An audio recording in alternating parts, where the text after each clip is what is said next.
పునఃప్రారంభం జరగటం సంతోషంగా ఉందండి మాకు. కాకపోతే జగన్ చేసిన పనులకి మాకు చాలా బాధ అనిపించింది.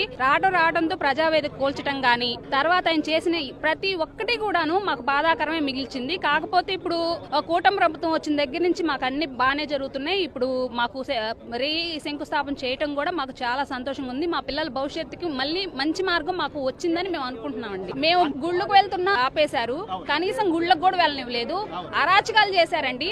అన్ని రోజులు కూడా ధర్నాలు చేసినా కూడా మా మొహాలు చుట్టానికి కూడా రాలేదు. అసలు ఆయన ఎలా బాధపడుతున్నారు, ఎందుకు ఏంటనేది ఒక్కళ్ళు వచ్చి మమ్మల్ని పరామర్శించిన వాళ్ళే లేరండి. అప్పుడు అసలు లేరు. కనీసం ఎలా ఉన్నారు ఏంటి అనేది కూడా రాలేదు. మాకు చెప్పడం అయితే ఓట్లు అడగడానికి వచ్చినప్పుడు మేము అన్ని ఇక్కడే రాజధాని ఉంటుంది మీకు హామీ ఇస్తున్నాము అంటేనే చాలా మంది నమ్మి ఓట్లు వేశారు.